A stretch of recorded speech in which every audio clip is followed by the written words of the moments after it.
Ladies and gentlemen, welcome to another photo mishmash. This one being broadcast live, August 16th, 2017. I put a title today. I've had my coffee. Or don't worry, I have coffee. I don't know. I got up at 4. I got up at 4 this morning. Well, I didn't get up. I woke up at 4 this morning, laid there for a while thinking, why did I drink that glass of water before bed? Now I got to pee. Got up to pee. Got back in bed. Then wondered if I should tweet the hashtag impeach Trump. Read some news articles that made me feel like I should. Thought about what we're going to talk about on the show today. Wondered why the cat needed to sleep right up against me. So, yeah. This is that weekly show where I randomly talk about whatever's on my mind and whatever Roy has put in the mishmash rundown. Thank you so much for that, Roy. So, usually that's photography related. Usually people find it helpful. Thanks for spending a little bit of time with me today. Let's just get started. First off, I'm going to pat myself on the back. 3 weeks in a row we've had a show. 3 weeks in a row we started at 2 o'clock on the dot.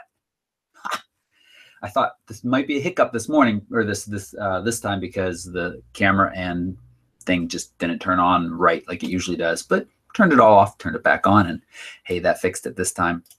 So we're going to be talking about some fun stuff. I have my Joshua Tree trip coming up. We've got some news about the Nikon D850. A lot more information has been leaked about that. There has been this official announcement that they have an 850 coming and that it can do 8K time lapse and it will be an impressive camera, but there were no other specs attached to that. Well, we'll talk about some of those actual specs. Hey, if you bought a Lee solar filter from Amazon, you got your money back and you get to keep the filter. I think Amazon's a pretty good company, all things considered, even though Trump doesn't like them. I'll try not to make this a political show. We got our Shutterstock updates and a new mirrorless camera from Canon. Is this the one we've all been waiting for? I don't know.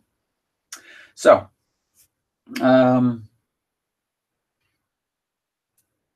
okay, Caleb, I'm not going to be hard on you. Don't worry. We're going to just talk about that a little bit. I have some agreements. Caleb posted in the group in the past week about just being frustrated with Shutterstock. And their both submission process. So, well, let's get to that. First up, as I mentioned, we have Joshua Tree coming up. I leave tomorrow evening for Joshua Tree, and we'll be photographing primarily night sky, Friday, Saturday, and Sunday nights in Joshua Tree National Park or the surrounding area.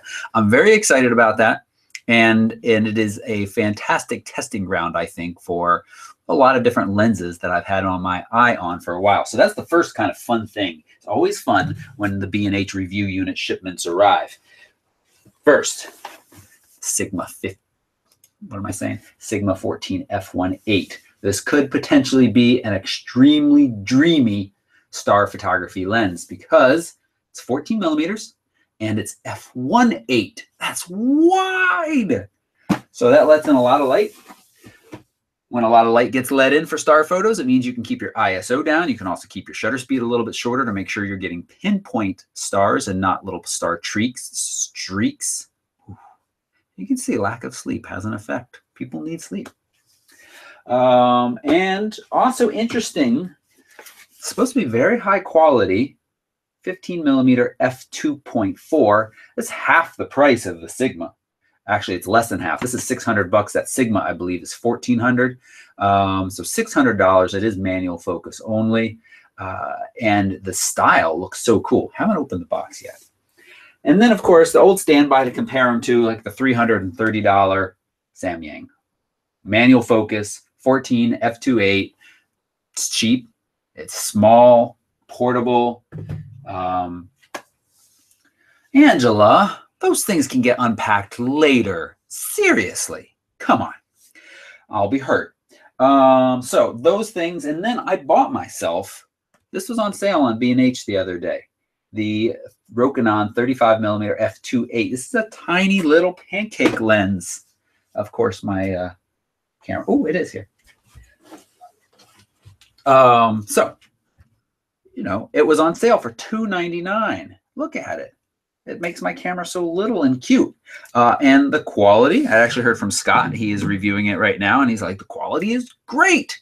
And I thought, $2.99, I'll pick this up real quick and keep it around for a little while. I own very few FE lenses. That one and the stupid cheap kit lens that I never ever use, the 28-75. Everything else is adapted. So, Angela, don't do it. So that's some of the gear that's coming. We'll come back to this briefly in the news section. Another piece of gear that's coming along with me is the 6D Mark II. I think it's safe to say a lot of internet people have been shitting on this camera a lot lately. My opinion, in short, is that it is a much harder sell and much harder for me to recommend it as a good value full frame camera in this time and point. But let me test it for a little bit and see what I think. I think nighttime stars is great for it. And I mean, this was a pretty big shipment.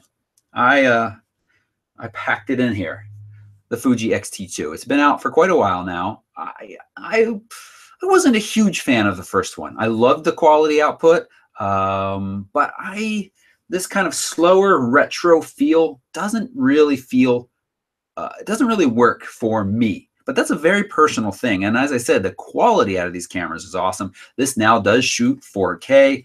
What I love is that this is the kit lens and, of course, the X-T2. I feel very comfortable going to Joshua Tree and shooting stars with this. At 18, this is an f2.8 lens. That's pretty solid for shooting stars. So I'm excited to go try this kit out for shooting the stars. I'm glad your apartment is awesome, Angela, but you need to stay and watch the show.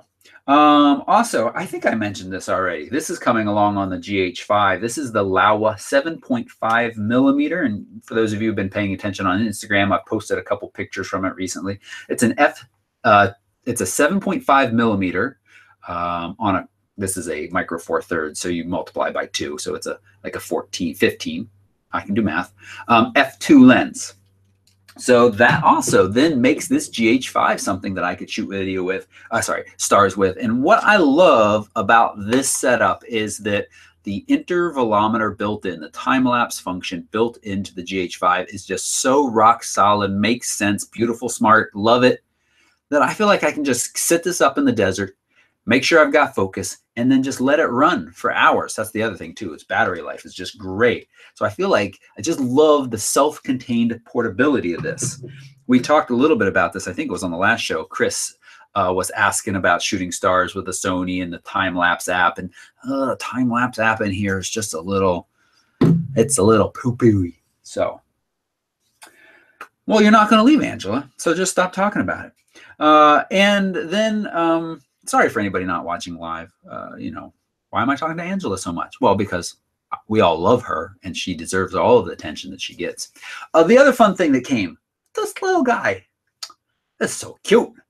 You know, is it more than a toy? Steve Scourge, after seeing me flying my drone around in Iceland a bunch, was like, I want one. But he's like, I don't want to spend all that money on the Mavic. What about the Spark? So we started really talking about it. Pretty much every night we'd spend a little bit of time saying, well, it's got this, but it doesn't have that. Well, what would you like, you know? So I'll be testing this for a little while and to see, you know, is it more than a toy?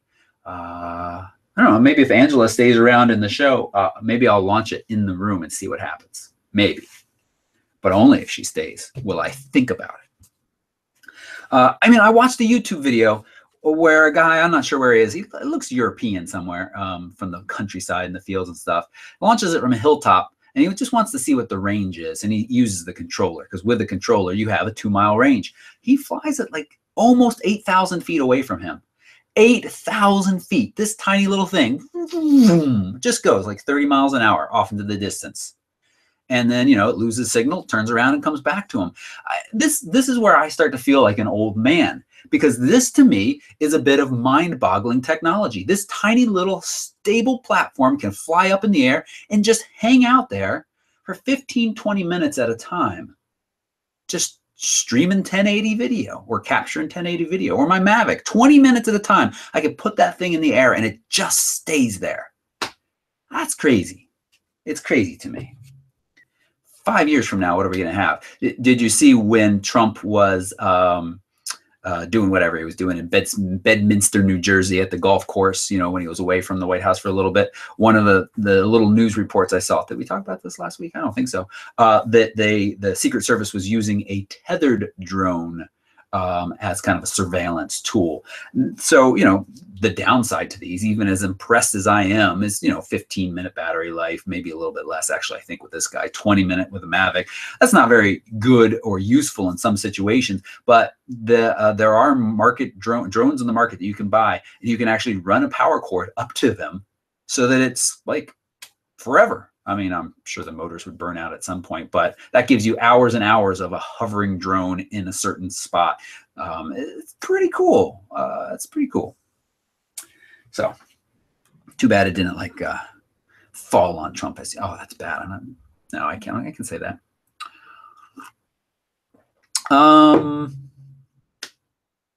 What else has come out? What am I supposed to be doing right now? So that was all tied to the Joshua Tree trip. That's honestly, when I start to pack stuff, I might have to be like, well, I can't bring all of this. Chris is coming along though, and she loves to be a pack mule. She told me that once. She said, I want to carry every piece of gear you can't possibly carry.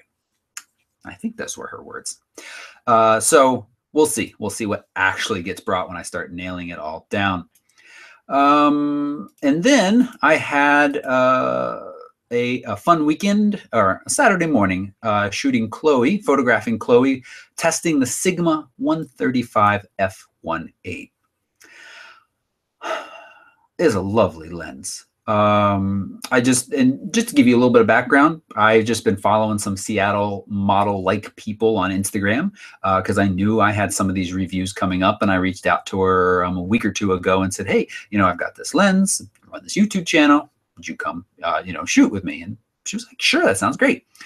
So we worked it all out, and she came, and Henry, my 10-year-old, was my assistant with a reflector. Only had to use it a couple of times, but he also, any of those clips you see of me shooting in that video, those were taken by him. And I'd say he did like a 50% good job. I mean, he knew everything he was supposed to do because I'd covered it with him before. He's helped me a couple other times. But, you know, still like imparting on the kid that center your two subjects. Like there's the one shot where she's centered and like my butt's hanging off the screen. You know, I didn't get to review these with him, be like, why did you think that was a good idea? But hey, he's pretty cheap. I did pay him, but he's still pretty affordable. What's my point of all this? Well, one, the Sigma 135 is a lovely, lovely lens to shoot portraits with if you have the room. I mean, honestly, it makes you seem like you know what you're doing. You get out there in a situation, the light was a little flat at first, but I was like, well, you know, we'll shoot some, and then the light picked up a little bit, and it was pretty nice. I just made sure that she knows, you know, that's another thing about finding somebody who knows a little bit of how to look at the camera without too much direction. And then I just watched for making sure the light was nice in her eyes, making sure I positioned her somewhere where there wasn't distracting stuff in the background or moving myself to hide stuff in the background. And then, you know, those shots are just pretty tight, and f1.8 to f2, which just makes the background so dreamy. And then the one that I used for the cover shot where there's the green, kind of how I could show you this stuff, but that's too much.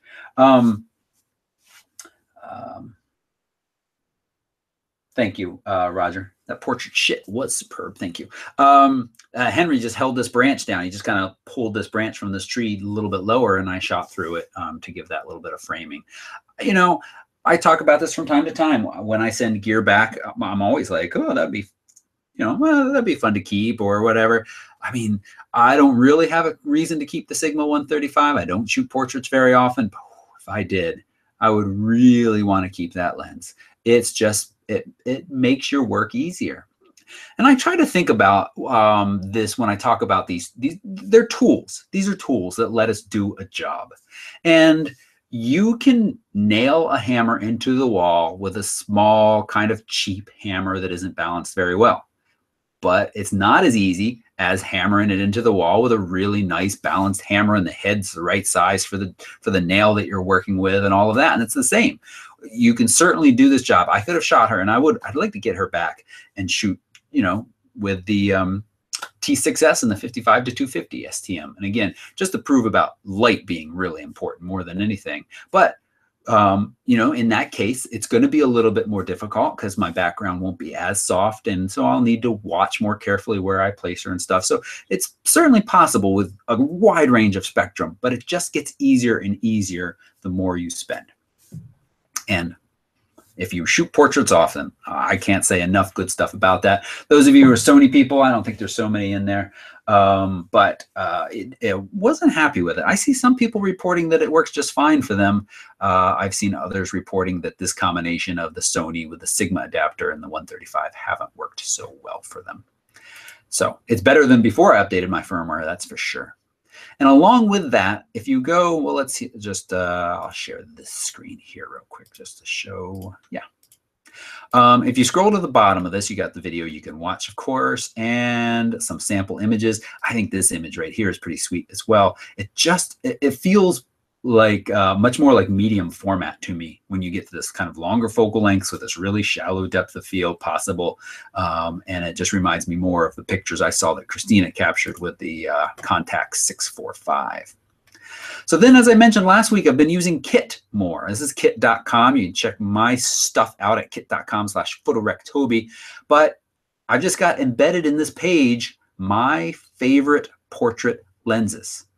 So as a Sony shooter, this is the lens I would pick up over the 135 because I need it to focus fast and reliably. And this is also a fantastic lens. Not quite as long as the 135, obviously, but still really nice. But I've got several different recommendations here. And as far as budget goes, you can just kind of click through and see them. And I give you just a quick little line. I'll come back and you know, flesh this out on some of them down the road. But I've got all of my, where do I go? Here, oh yeah. I've got all of my kits up here. I got everything that I'm taking to Joshua Tree that I just mentioned. So this is kit.com/photorectoby.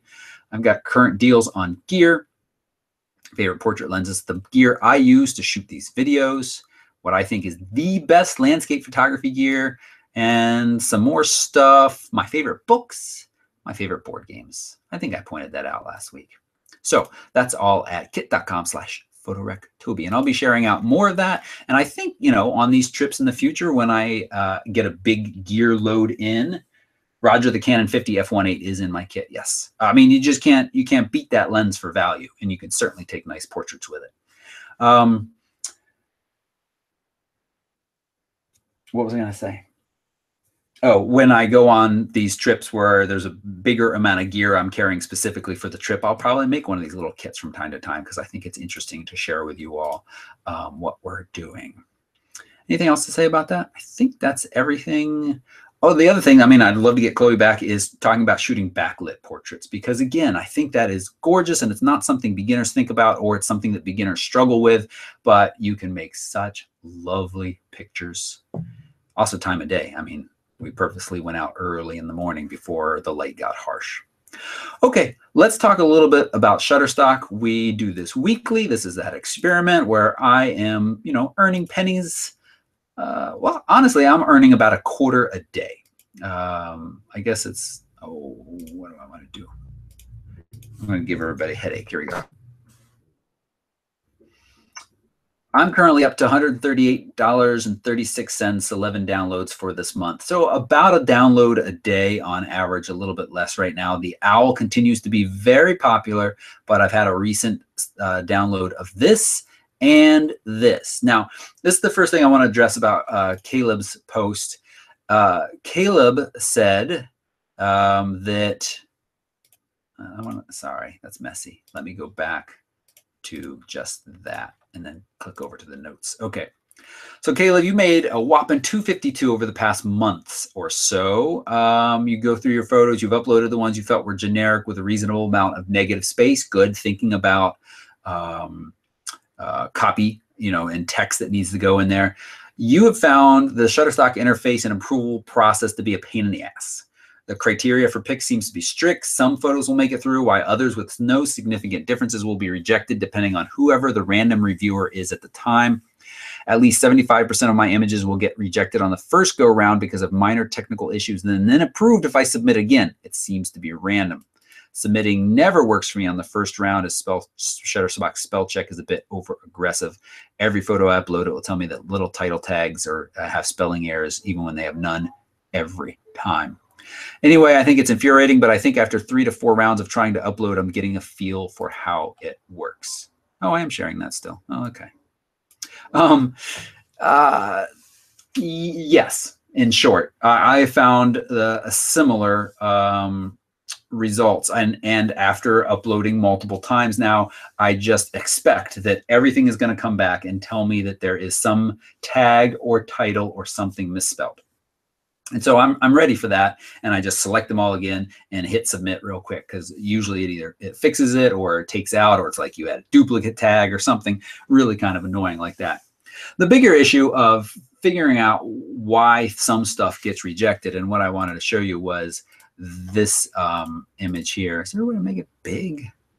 Gosh, I don't know how to do things on here. Go to Catalog Manager.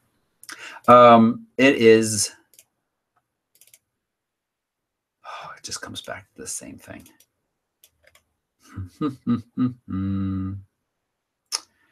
Okay. Well, let's just talk about it. It's the picture of the Zodiac passing in front of the iceberg.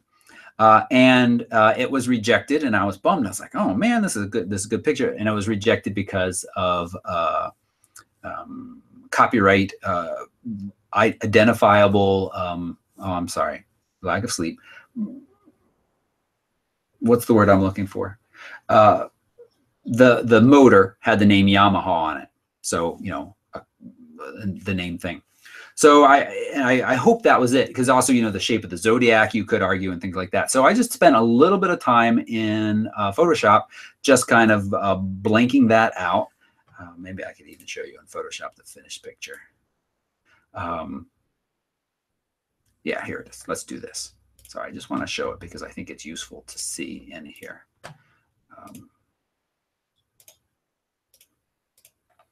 Okay, so, you know, fairly large image, I think 5,000 by almost 4,000, because it is cropped a bunch.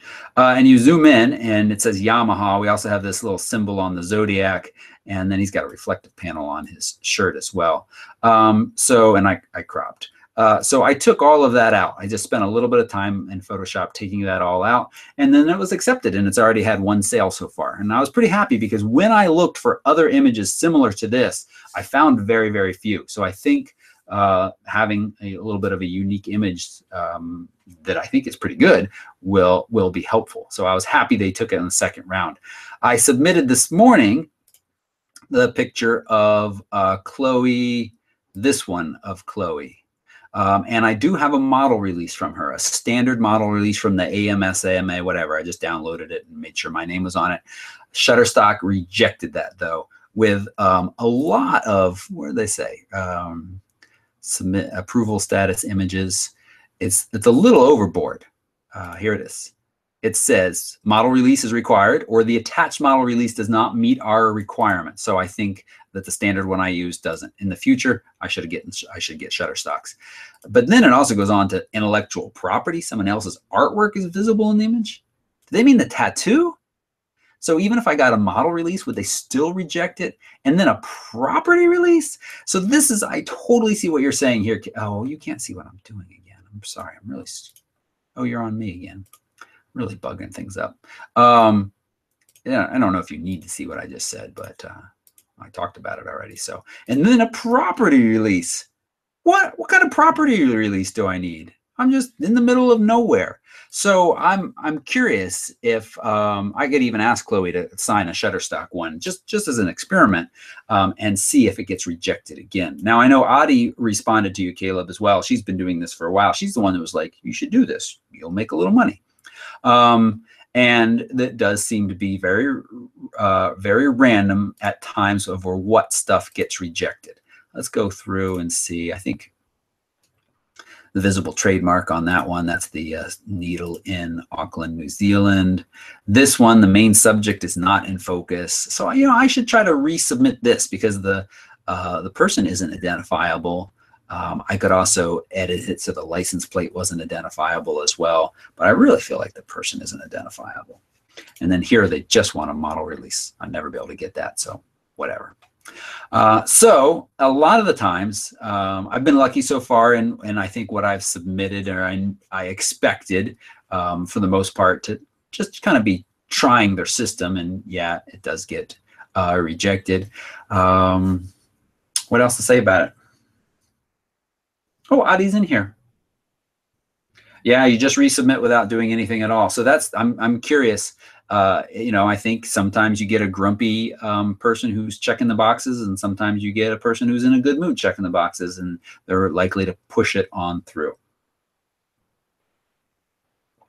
Oh, they will actually tell you if it's tattoos. Then what is the artwork that they're referring to? See, that says to me that somebody was just like, no, and just kind of clicking boxes and going on. So welcome, Adi. Welcome. All right. What else do we want to say about that? Roy is currently still at $1.25. Roy, have you added any new images, and do you have anything to say? I don't know if you have. I can't remember if these fireworky ones were in there or not. Do you what have you found to get rejected? I think you might have posted in the group as well about that. So we'll see.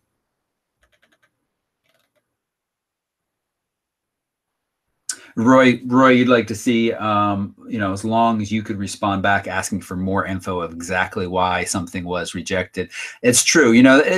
I have to say a lot of times I'm very passive and be like, okay, this is how their system works. But man, wouldn't it be nice if it really like highlighted in the image, boom, this license plate needs to go if you want it to be resubmitted, or boom, this person's face is identifiable right here, but not these people in the background. Don't worry about them.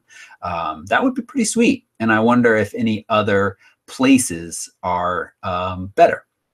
And now I know Jeffrey commented and said, for kind of frustrated for what we're making for what they're getting from these images. And yeah, I mean, I can understand that, but then, so, okay, go try to sell them on your own for a larger percentage. And then that's the rub, because this is a marketplace that I'm sure gets millions of hits a day in traffic. So by putting our work here and saying we'll give it away pretty cheaply or sell it pretty cheaply, we get eyeballs on it. We can put it on our own site and say, hey, I have this own stock stuff. The Northrops, that's how, before he was a YouTuber, Tony he was a pretty serious stock photographer. I think many of you know that. And then with the Google kind of algorithm changes of search engines, and he ran his own stock site where people could come directly to. That's my understanding after talking to him way back when we all worked together. And his website just took a huge hit from when Google kind of revamped their search algorithms. And as a result, he saw a huge drop in sales. So it's a trade-off. It would be interesting. This would be a better experiment if we were all kind of each using different places, or I should upload to other places besides just Shutterstock and see, does it get rejected? Does it sell? Where are people going for stock photography these days? That'd be a good question. Seems like there's a good amount of traffic at Shutterstock. I don't know though. Thank you, Roger. I was very happy with how most of those pictures turned out. I mean, that was about an hour of shooting, and there's like 5 or 6 that I'm very happy with. So that to me is a pretty good keeper rate. I took how many did I take? A couple hundred? I think around 200. Again, it really helps. I think to work with somebody who knows what they're doing. Next time, I'd love to work with a makeup artist, because then I had to do some retouching, not a ton. And every time I, start to fix a woman's face or anybody's face, I'm like, I really kind of hate this where we're at. And then I go look at 500 pics at the top model pictures. All of their faces are porcelain, flawless, not real life. They have been so photoshopped, but they're all at the top. So if you want to be at the top, it has to look like that too. Or I could have just had her take her top off, because dang, I've talked about this before, but I got to bring it up again because I saw it this past week. Crappy ass pictures, literally ass, on 500 pics that are at like 99% popularity, and they just got boobs or a butt in them, and they're just not even good. I have no problems with the female body. I love the female body. It's a wonderful thing. But it's not automatically a good picture because it's got boobs in it. At least not for me, and at least not at a site that I think is a good site like 500 pics. I mean, come on. Really? The lighting in some of those pictures is terrible. I'll stop. Caroline, you had some rejected for noise at ISO 100. Well, yeah, I mean, noise can happen at any ISO. When I think these people probably zoom in very quickly at 100% and kind of give it a pass over. So if they see noise, maybe in a little bit of a darker area or something like that, they might check. But like Adi said, I think that would be a good time to just resubmit right away and see what happens. Okay, we good? The other thing about 500 pics that every single picture I've uploaded in the last week or whatever has made it to popular rating, simply because I now have a pretty decent following on there. Doesn't necessarily mean it's the best picture on earth. I'm pretty happy with them, but it's really about your following. So you get these people that build up these groups that all salivate over some boobs, even if it's not a good picture. I mean, I know that stuff's out there. It doesn't have to be on 500 pics. I guess I could click the don't show me the content, but then I'd miss out on the boobies. No, I mean, really, it doesn't bother me. It bothers me. Boobies don't, you know what I'm saying. You know what I'm saying. Let's talk about something else. I think we're all done the week in review, week ahead stuff. As I said, I'm headed to Joshua Tree. Got to find the mishmash stuff. I think we're good. And I will say, Caleb, like to sum it all up with Shutterstock, it does get easier. I found it to be faster and easier to submit now that I'm a little more comfortable with how it works. It just, for the amount of money we make off of it, yeah, it's not a great use of any of our time, I think. But it's certainly kind of interesting to see, and it could potentially develop into something more. So it's like we got these nice images anyway. Let's take a few moments to put them somewhere else. Okay, let's talk a little bit about news. Oh, really, Roy? You hit popular too? Oh, so we all hit popular. They want to make us feel popular. I think maybe just to pass us that the coupon code, so we save 15%. That makes sense. That's similar with some of those, like the View Bug and the other contest places where they're like, you ranked such and such. Now, certainly, it's always nice to be ranked above your peers, but I think there's a lot of that is just to get you to come back and use the site. It's an incentive. We are gamifying everything we do. You know that? It's a little scary. Facebook now, you've seen this? You go to post on Facebook. And it's like, good job, you posted. Your friends are reacting. The next day, it's like, you post again. It's like, you're posted 2 days in a row. Good job. Come on, I know when I post to Facebook, I don't need to be like incentivized. Oh, post 3 days in a row. And, and the subtext, I think, is you spend time on our site and maybe we'll push it out a little bit more. It's not good. Sometimes I worry about our future, not just because Trump is president, just because a lot of things are bad. Somebody I was walking down the street with the other day said, we're in our hell.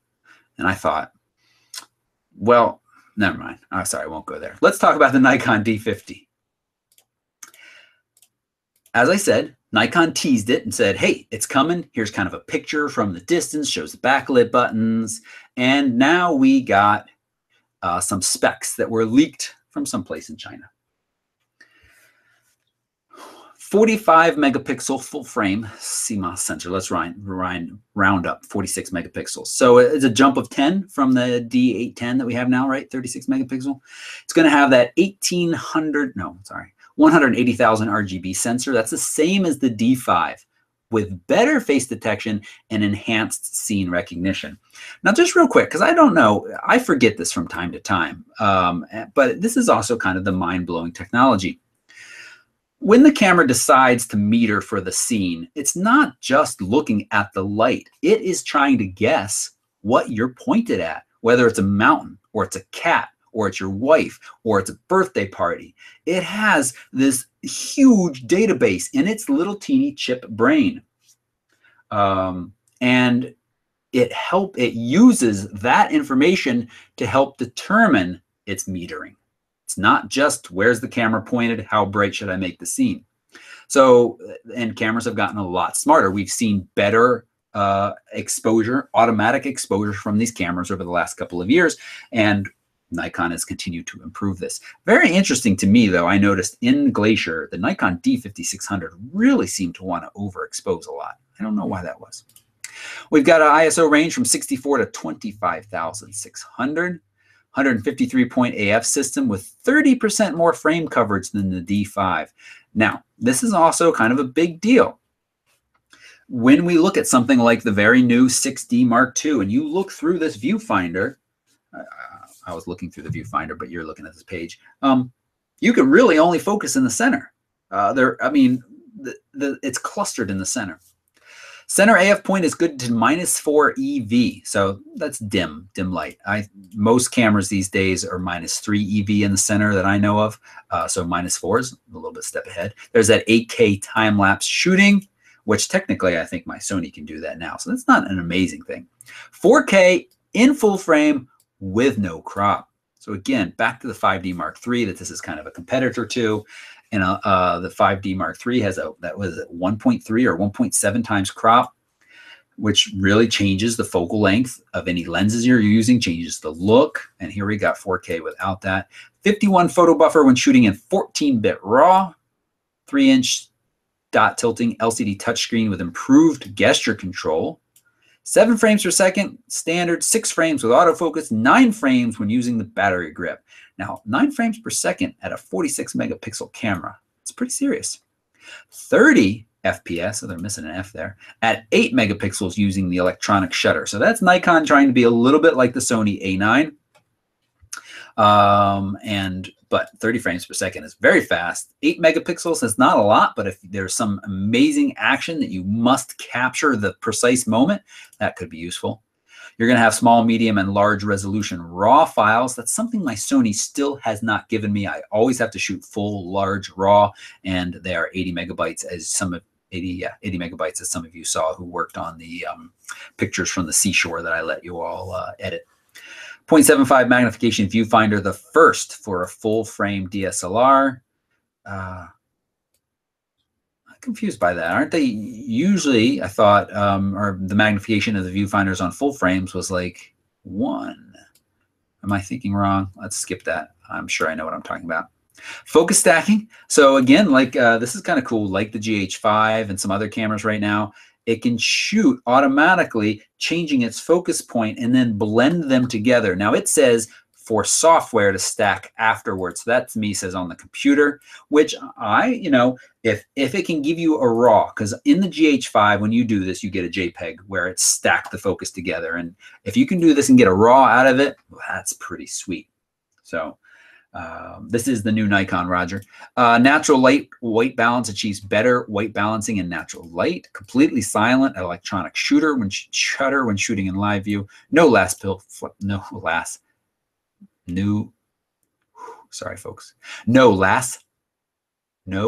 pass filter. Too bad you couldn't see my face for that. And dual SD and XQD slots. So here's some pictures of it, and a lot of Chinese language, and some pretty pictures that it's taken. I wonder if this is showing the better white balance of these two. It looks like an impressive beast. Really very nice. What else to say about it? I think it looks good. It's going to be pricey. It's probably going to be what, $3,500, $3,600. I think that we don't have a price that says yet, but I think that's when. And we don't know exactly when yet. I think we're saying a good bit later this year. We should have the official specs, which seems like these are. It does not seem like this is a joke. Then maybe late this year before the holidays, it'll be released. Is that what we're saying? So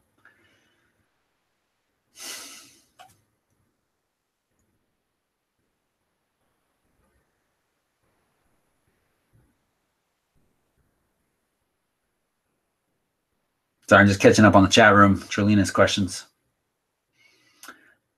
Brendan, I haven't borrowed anybody. Okay. What's next? Amazon's refunding Lee solar eclipse filters. So what happened was Amazon realized that they had sold some glasses, mostly, I believe, eclipse glasses. I bought several packs from B&H a couple weeks ago. They're not in range. They look like the 3D glasses, except they just are very dark right here for you to watch the eclipse safely. And Amazon realized they had sold some that were not certified as safe. And being the good company they are, they said, all right, let's look at everything we've sold for the eclipse. And if it's not certified safe, we're going to give people a refund and they can keep it. And so then that ballooned to not only these glasses, but these Lee filters, which I can tell you that they'll be safe to use, but Lee is a very dependable company. These filters look fine to me. And if I had one, I would use it without worry. But again, of course, you need to choose yourself. Don't melt your camera. But anybody who had bought that, $160 back, and they get to keep the filters. It's pretty sweet. Now, I'm okay with not shooting the eclipse. I do wish I was able to see the full totality. I feel like I've talked about this every week for like the last 3 months. But even if I was, I don't think I would try to photograph it. And this is part of, I think, where I am in my photography of I take fewer pictures these days most of the time because I recognize that that's just not going to be a keeper or a picture that's really going to work. I'll get into a scene where I'm trying to work it and I'll take a lot of pictures, but just walking around, I'm a lot more selective about where I take my time to set up and shoot. And I kind of feel like that for the eclipse as well. Only if you've got a long, good lens would I really spend time shooting it. I really just kind of just enjoy it. Just watch it and enjoy it. But at the same time, it is long enough that you should be able to get a picture in at the same time as well. So kind of neat, related to Amazon being a decent company, I think. I mean, they have their issues, certainly. But I think they do treat their customers very well. Our Amazon Echo, okay, I can say Echo, not A-L-X-E-A. Anyway, it stopped working and just died. And so I wrote them and they wrote back and said, buy a new power unit because that's probably the problem. And when you buy it, send us the order link and we'll refund you the money.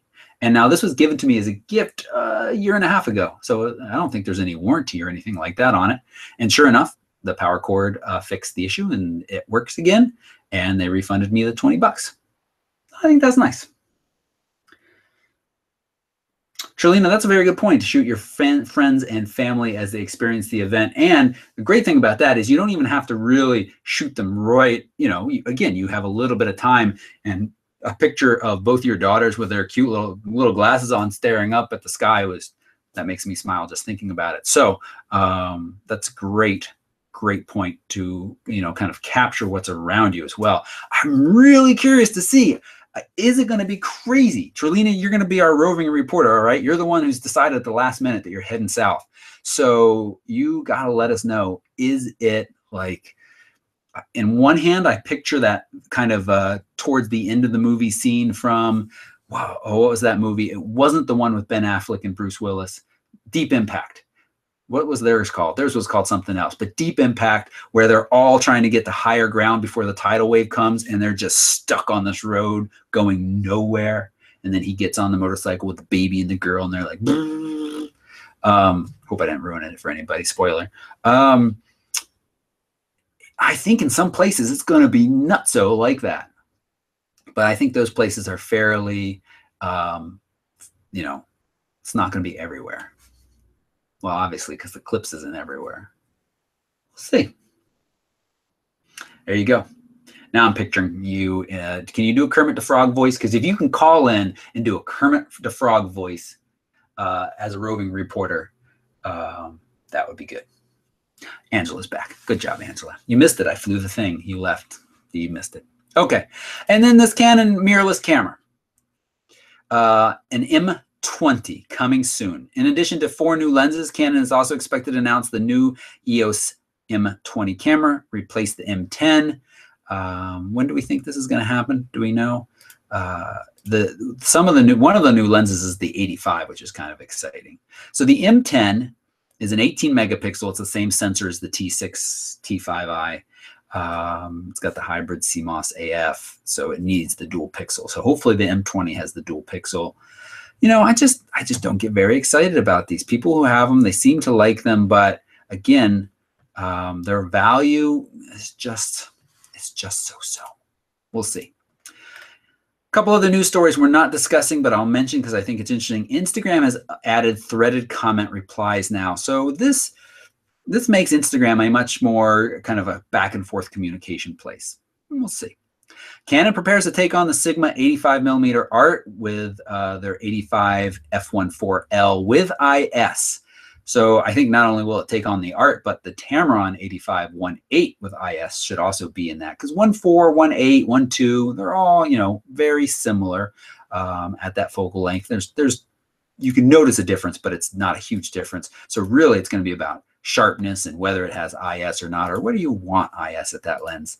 There are a couple people that commented on the 135 and said, I wish it had IS. Well, it's already a big and heavy lens as it is. Throwing IS in there would make it bigger and heavier.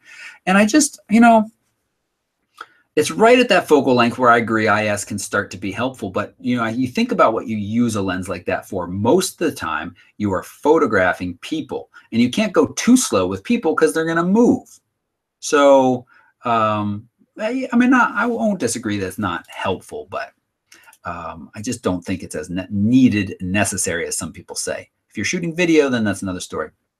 So we had this whole news story about DJI getting canned from the Army. Now, they don't have a relationship. Just, I guess the Army has bought different DJI drones and realized that they're cheap and useful to use in all kinds of different situations. And suddenly the Army was like, stop using them because they're phoning home and, you know, updating the servers of where they are. And if people are using them in sensitive locations for military operations, that's not good.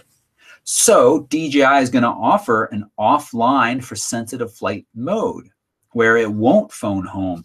But what's really interesting to me about this is DJI is kind of caught in this back and forth battle between when I boot up the Mavic, it's like, you know, you shouldn't fly here, or you can't fly here, or be careful flying here, or no warnings, it's all clear. And so I feel like they have no fly zones. Like if I went to the White House and tried to fly my Mavic over the fence, I am 95% sure that it would stop. In Iceland, there was one airport nearby, a very small airport we saw like literally two planes fly into it all day. So I wasn't worried and I stayed low. But as I got close to the boundary, Iceland's boundary around airports for drone laws there, my drone did slow. And so I thought it would stop. I turned it around and brought it back to me. So it's just kind of curious to me how that's going to work. So now will that be available to me? Not that I want it, but that I could go to the nearest airport and then fly it without any worry? I don't know. What else? There's a comparison of the 6D versus 6D Mark II high ISO noise comparison. It's not very good, I'll say that. Again, it's a good camera. If you can't take a good picture with this camera, it's not the camera's fault. But as a tool, and as a valuable tool, its value, am I making sense? It's just not quite where it should be at this period in time.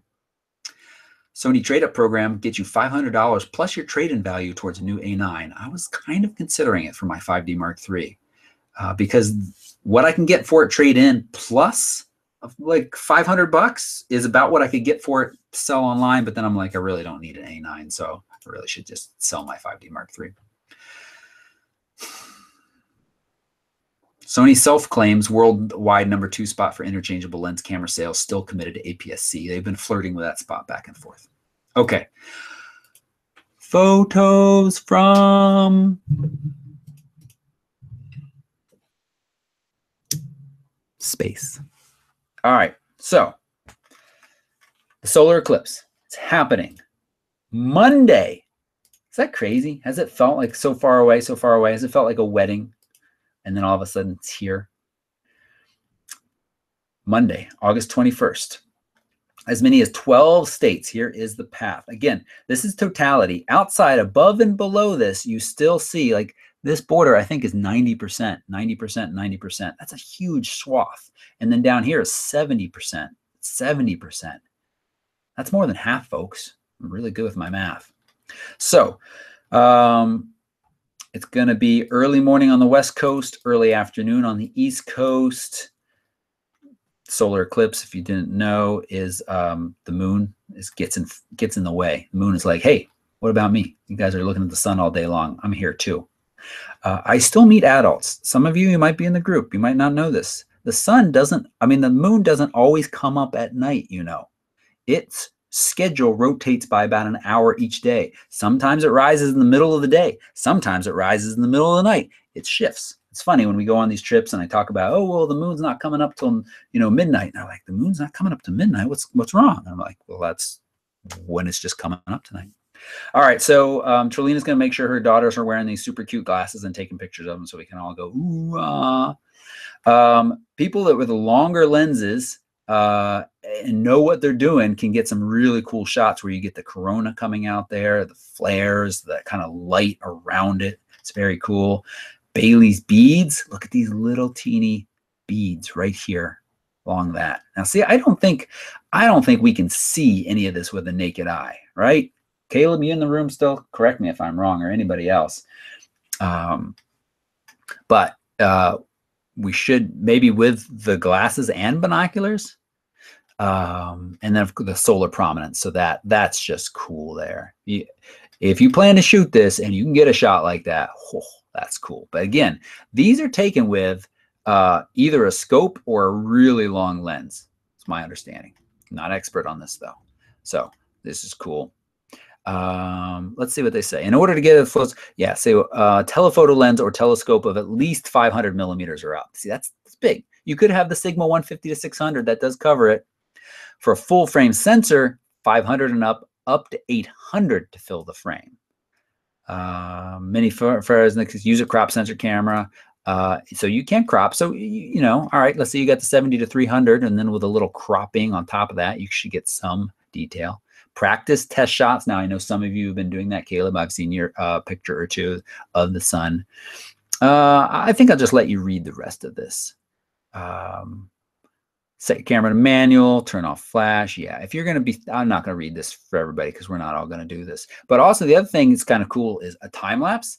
Again, set your camera on manual, not of the sun, but of the darkening around you. I mean, so they're really kind of, you're limited. Just picture Trelina and Russ and her girls right there. What am I going to say? Oh, you don't feel limited. Like Trelina's great point of photographing just the eclipse itself, but what's happening in a time lapse of the darkening and all of that. So, Chris, you only have a 300. Is that 300 on a crop? Because that that can work. It's going to be a little distant, but it's better than nothing if you want to do it. Or you could try to rent something longer. If I ever get a chance to do this again, I'll definitely rent something. What's the Northrop? What has he got? He's got some telescope, like super tele lens, probably 1200 millimeter. I don't know. Maybe. Sometimes these shows are short, sometimes they're long. We're moving on to the Instagram challenge. This week was for you to capture one of your like hometown monuments or a monument. In a way, we asked you to kind of take a step back and be thoughtful and show us a monument in a way that we may not have seen before. And this wasn't a super popular challenge, but those of you who participated, you did a really, really nice job. There are some fantastic images in this group. And I think they start right here. All right, first up, Roy picked Irwin's and you say, I like that you thought out of the box. So this is a radio telescope someplace in Europe. And and it's a neat shot. It is a very cool shot. You fill the frame with your subject. Roy offers the suggestion you can clone these little bit of leaves out in the top left corner, and I agree. But I think it's a really cool shot, and it's not something we necessarily think of as a monument, but it's certainly still pretty darn cool. Next, oh, I always can make them bigger. Next up is Extra Focuses. Zurich by Night. Now, this isn't a single monument. This also, so Roy picked this, but this also really caught my eye as well. Struggling to find my little script. Here it goes. A great cityscape showing the monuments towering over town. I like you went black and white as it focuses more on the structure than the brightly colored city lights. I agree.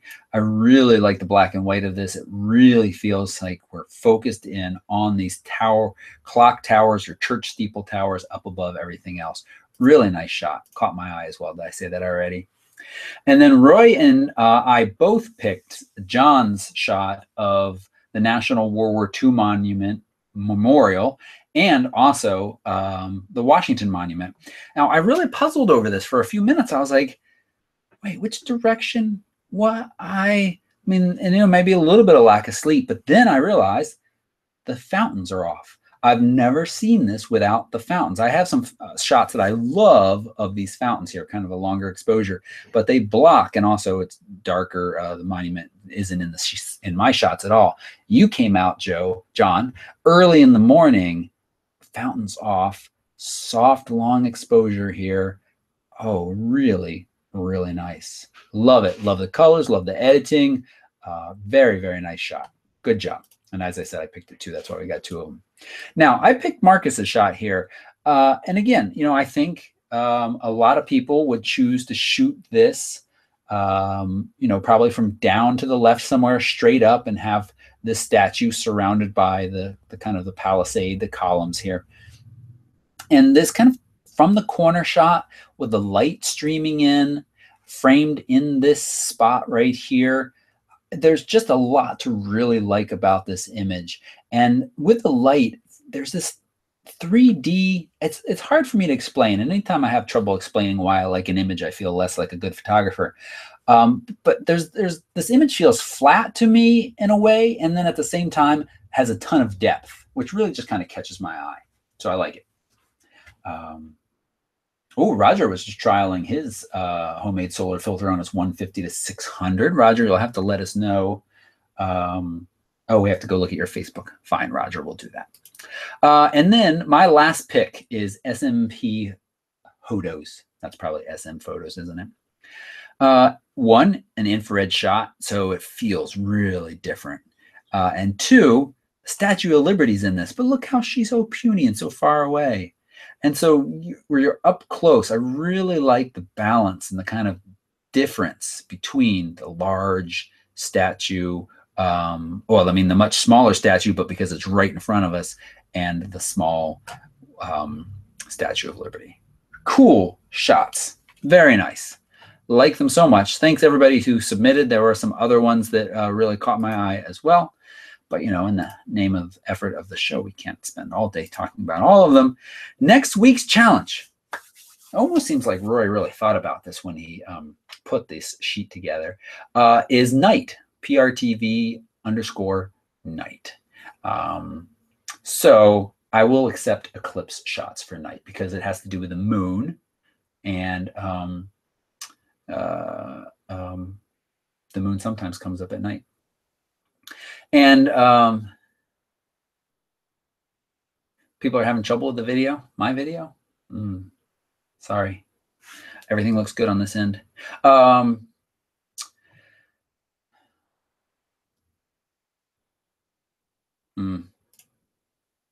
Sorry, I don't have anything going on at this end that is an issue or should be an issue. Sorry about that, guys. But I will be shooting the stars, so I'm very happy about that, and we'll hopefully get a night shot, a nice night shot or two up there. Yeah. So you got a 95 to 105 step-up ring that fits the lens and a 105 UV filter. Cut the film so it sits in the step-up ring. Huh. All right. What's next? Discussion. I didn't I don't love any of these discussions, and we're going a little long, although I'll say this, if you haven't watched Tony Northrup's Sharpen Your Photos in Lightroom Without Going Too Far, I think that's good advice. This isn't something I see from you all in the group, though. I don't feel like you over sharpen, but he's got some tips in there that are good. And here's a tip for you on YouTube. I hope you do this already, and I won't even be offended if you do it with me. You can watch mini instructional YouTube videos on YouTube at 1.5 or even 2x speed. Have you ever done that before? It's very easy. It's in the quality. So let's go here into the My Sigma lens review and share with you that window. My first photograph. I would say skip the ad. Sigma. Right here, you got speed normal. I have found that I can very easily understand and follow many reviewers because we all kind of pause and talk about what we love about these lenses. And man, I just don't got time for that.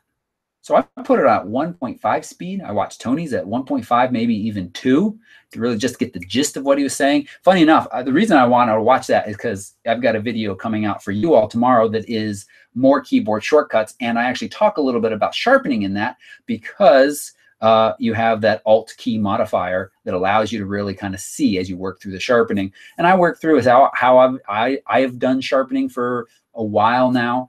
And then I was like, well, let me make sure I don't say anything stupid. And I watched Tony's and I was like, oh no, we're on the same page. So that's coming out for you all tomorrow. It's actually in the Photoshop. I think it's available now to you. It's in the Photoshop Patreon only. I've stuck all 3 Lightroom keyword tutorial videos in there now as well. So if you're dying to go watch that after this, you can. Okay. I always pause when I look beautiful. Look at that. Another one.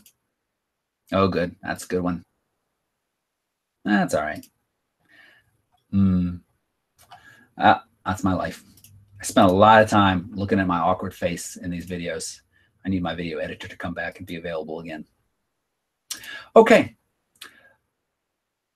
Let's, when do we do critique or Q&A first? I can't remember. I think we do Q&A. Tony has a question. He just came back from a pretty epic and beautiful trip in Hawaii. He's a little tired of carrying his Canon gear around. I hear you, Tony. That's one of the things that was really appealing to me about Sony. So Tony's got Canon 5D SR, I think, and lens like the 7200 f2.8, I think 24 to 70 f2.8 as well. I mean, these things all kind of add up pretty quickly. We were talking about this, Roger, in the group, going full frame. Yeah, this is, it's like a 4-pound combination. It's not light, and you can look at those guns. You can just lift weights with this. I don't do that.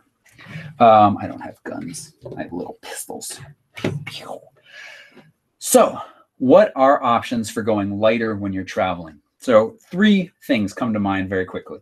The Olympus OMD EM1 Mark II, which I reviewed a while ago. It was the camera I took to Alaska. The GH5. But if you're really, Tony's very, very much photographer. So GH5's strength is video. So really I'd lean to the OMD EM1 Mark II.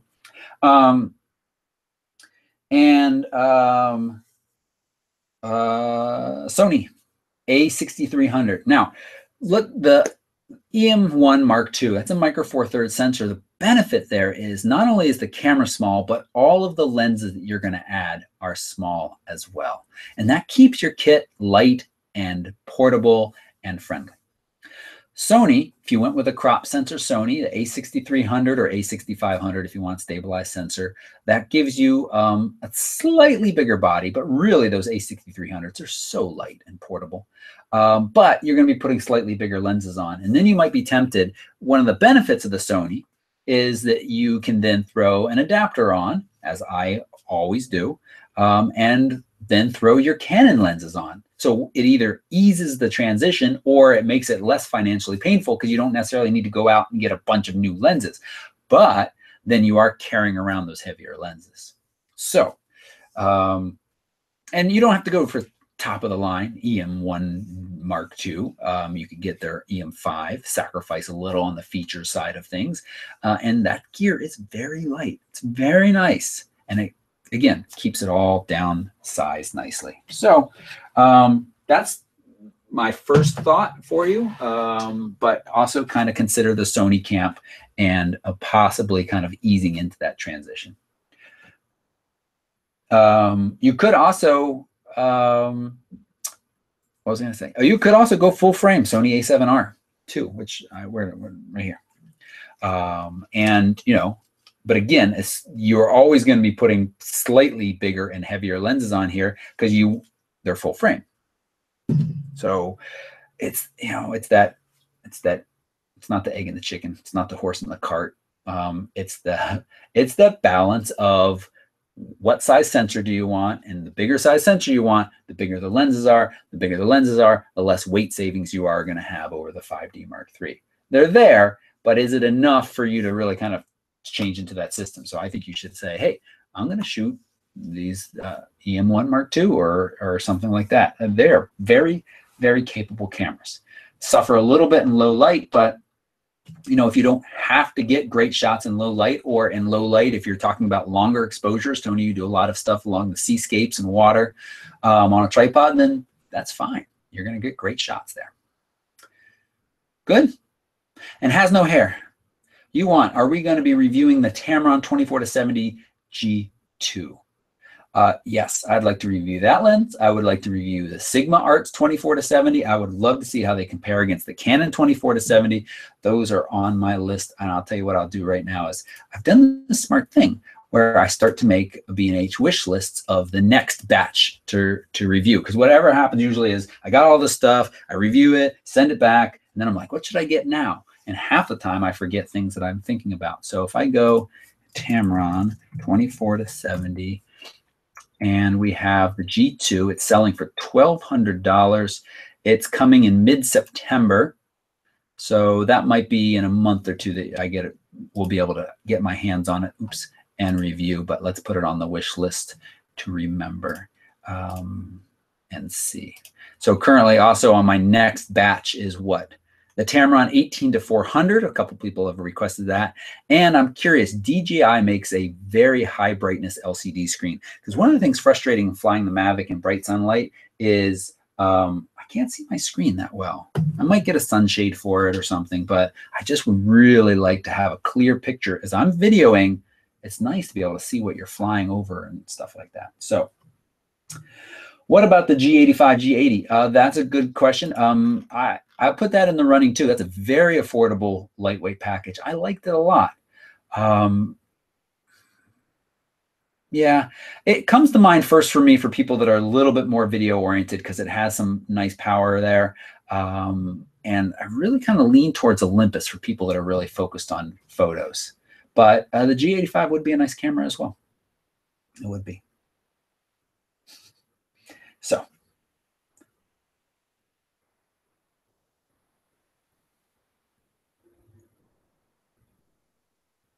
Well, sorry you guys had problems, but it seems like, oh, Caroline's falling asleep anyway. Sorry, Caroline. Okay, let's edit a few pictures here. Ooh, this is a nice one. You can't see it, can you? I'll make sure you can see it. Just a second. Here it is. Jamie. This looks like Grand Tetons. Were you on the Grand Teton trip with us? Yeah, I think you were.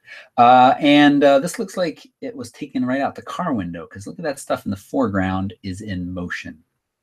All right, I think, have you done some editing to this already? I like this image a lot. So first thing I'm gonna do is try to use my keyboard shortcuts to walk the walk. I'm gonna get into the develop module by tapping the D key, and I'm gonna get into the crop tool by tapping the R key for crop.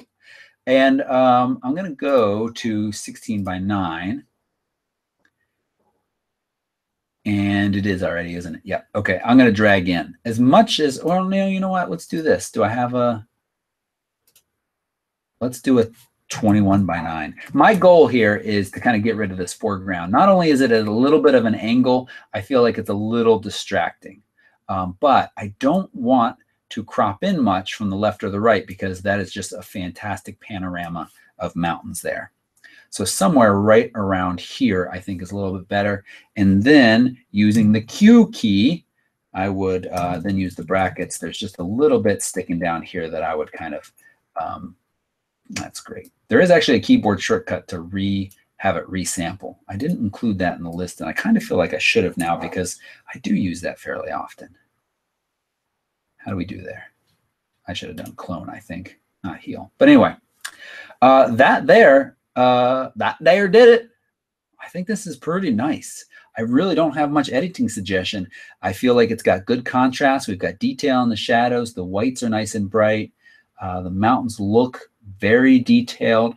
It may be a tiny bit over sharpened, maybe, but I don't really think so. I'm seeing a little bit of noise up in the sky. ISO 40. How do you get ISO 40? What was this taken with? 4.8 f2.2. Is this taken with a smartphone out your window? Huh. Well, that would explain the over sharpening a little bit. I think it was, Jamie. I think this was taken with a smartphone. Oh, can we tell it if we go back to the grid viewfinder and wait for it to tell us that it was taken with a Samsung SMG 9000V? Oh, well, pretty nice. I'd print it as a small panorama and put it up on your wall. It's a cool shot. Okay. Zhao. I even actually looked at a YouTube video on how to pronounce your name, but all the commenters said it was wrong, so I don't know. This is neat. I mean, this is, we're suffering some contrast issues here and a little bit of haze, but I just kind of like these hills all reaching towards us. I don't know if we need to see this corner up here, though. That, I think, could almost qualify as a tangent. So I'm going to hit the R key for cropping. Now, oh, you've cropped it already some. And you've cropped it to 16:9 already as well. I'm going to crop it a little bit more. I think I want to come down all the way and really just kind of focusing on those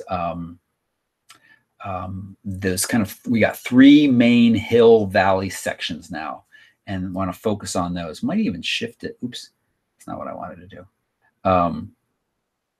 Shift it to the right to hide that little bit of water that was kind of peeking in there. I think that just serves as a distraction more than anything. And I'm just going to kind of come up right here. Oh, you have a question in the description of the photo. Thank God I'm looking at that. Let's go back to the, oh, that's not it. Oh boy. Toby goes wild with keyboard shortcuts and he's broken everything. Here we go.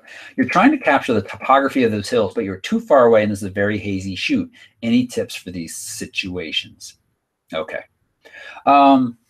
So I think what you're trying to capture is what catches my eye as well. And I like this. And I would just have you worked in, well, this is your CRT. No, so no. I would come in here and I would see what happens. You've added some dehaze. Let's add a bit more. And it comes out. Now, the other thing that I like to add when I do dehaze is a little bit of warmth to try to kind of counterbalance that blue feeling. And the warmth is taking care of it everywhere except for the shadows. And now this might be an area where you might want to play with split toning a little bit, but I'm just going to be cheap and quick and easy because that's what I am in. That's who I am. And I'm just going to keep warming it up a bit more and see if we can kind of lose some of that feeling of blue haze there. Clarity's up a little bit. Let's see if we bring it up a little bit more. The other thing that you could possibly do is shoot with a longer lens, add a longer focal length. So you're at you were at 300 millimeters. Okay. Yeah. So you can't, I don't think you had longer. I was going to say, and then, create a panorama, stitch them together so that you can get in a little bit tighter, but then pull back. Would that cut through some of the haze? The other thing I'm curious, did you do, where do I want to be right now? Detail. Did you use a circular polarizer? Because I do feel like that could have helped here. It's pretty amazing at times how much of that kind of sun wash haze a circular polarizer can cut through. So I'm struggling a little bit because now it feels a little tight to me.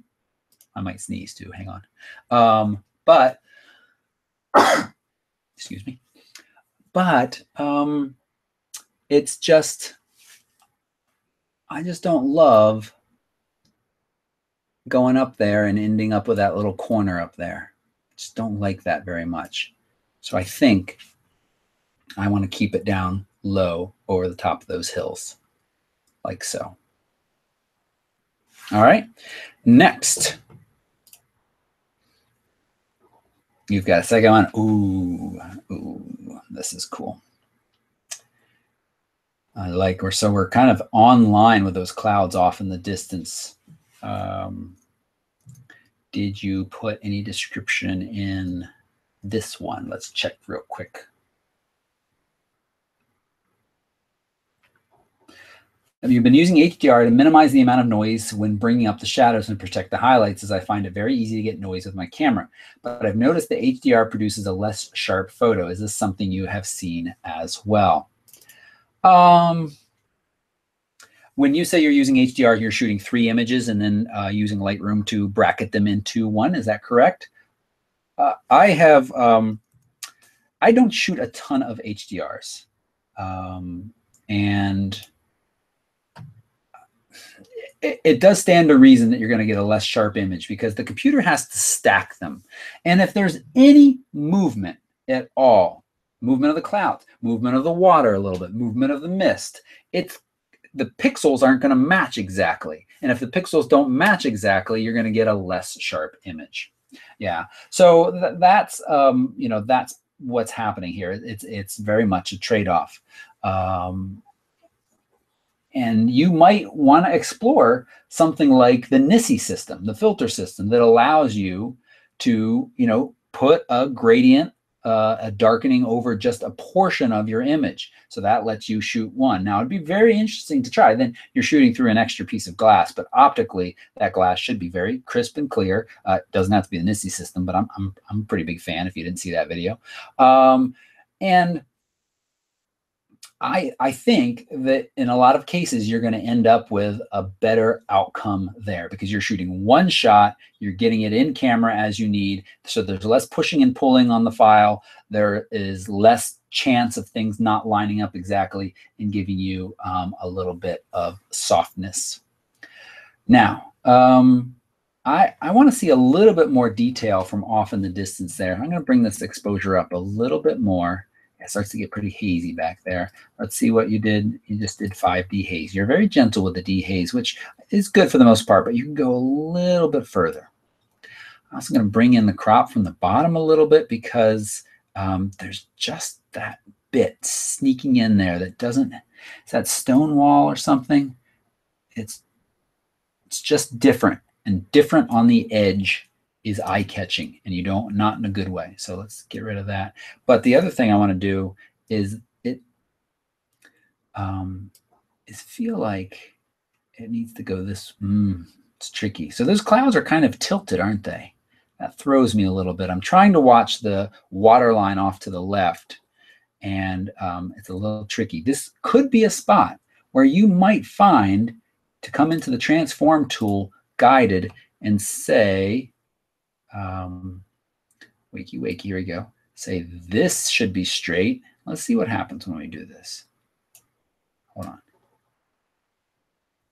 Oh boy.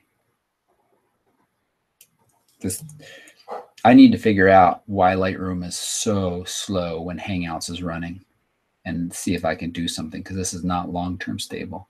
And then this feels like it's even over here. Let's see what happens. It's a little too stretched for my taste. We could say constrained crop. And we're going to lose we lose too much of that color. This is a lovely area over here. I love that. But kind of getting to it is a little muddy. So that's a little too much. But I love showing that because it's a great way to kind of get bits of your image to line up even when they don't. Okay. How about lens correction? Did you do? You did do lens correction here too as well. All right, well, let's go back to the basic panel for a second. I don't want to leave this just as is. Let's warm it up a little bit more. And remember, you can paint dehaze on as well. You could also throw a gradient across here. I have softened skin. You can tell that I've been, I have been editing people pictures. So we're going to invert that. And we're going to use the Alt Option key to reset this. And I'm going to bring, where's my dehaze? I'm going to bring my dehaze up in that area there.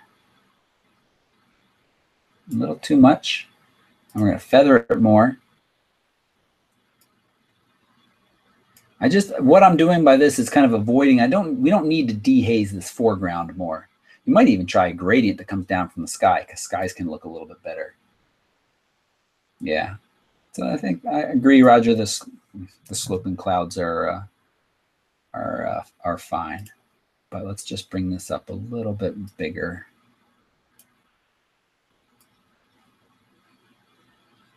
And let's go ahead and warm that up as I like to do.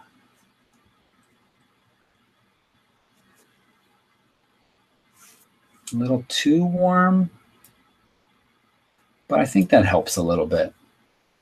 You can also look at kind of cropping off that right a little bit more, really kind of focusing on the slope down to that color. Yeah. All right. Roger, you've got still life. There's your final edit. Here's what you started with. Okay, cool. Cool old bottles. And this grass stuff, I actually have a really older Instagram, I think, that is this grass when it was green. I love it. And it looks cool dried as well. So let's see what you ended up with in your final edit. Straightened it nicely. Feels like there's a little bit of bow to this. Do you see that as well? So I might, you know, let's see, do we see that? Let's get the crop tool. Let's see what it does if we say straighten this for us, please. It doesn't do a great job, so let's bring it down a little straighter. You cropped in.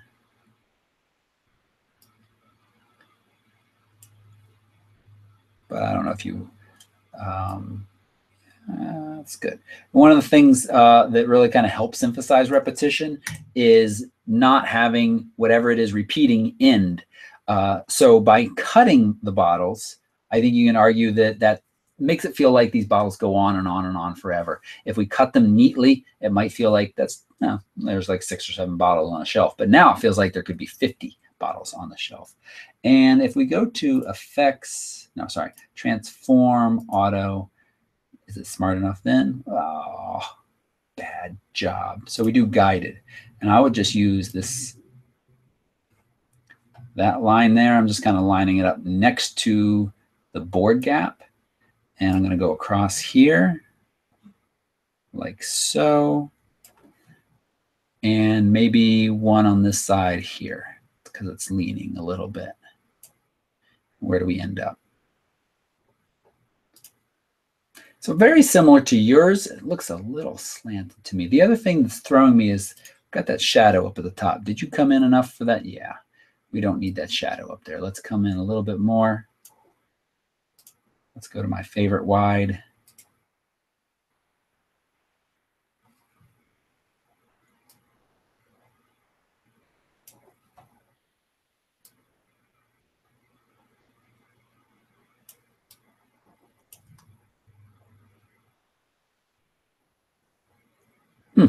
All right.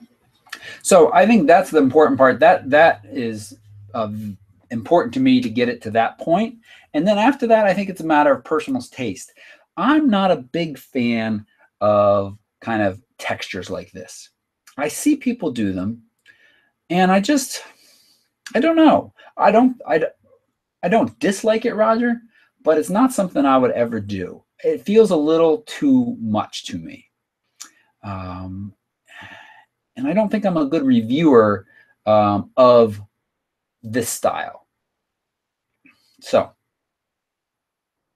it'd be interesting if you see how others feel about it. It's kind of wash here and here. Like on some of the bottles, at first it seems like that could be the bottle, but then we see it on the wood as well. I'm not just sure. It does look too much for you. And there might be some, some changes that it is exhibiting over the internet more. But yeah, I would dial it back a little. I certainly think that this could be one of those images that could look kind of like a very flat Well, yeah, let's see what black and white does. So basic, reminder, Steve taught me this. I feel like you get the best black and white change when you go 0 or -100 on vibrance and saturation. So not clicking the black and white. And now I would go up in contrast a good bit. I would go up in clarity a good bit. And I have to say, it feels kind of boring after looking at yours. And so that wood back there could use some interesting texture. It also has a shine to it that I'm not loving. I want a little bit of that shine, that specular highlights to back off a little bit. The other thing I think I would do is paint some serious clarity on these guys, really making them stand out. And that's the kind of stuff that I would do to take it more into an art piece. And again, a very much personal opinion, wouldn't probably apply textures. It's just not something I've ever really played with, so it's not something I ever really feel very good about. Did I actually add any? What's my flow? My flow's kind of low.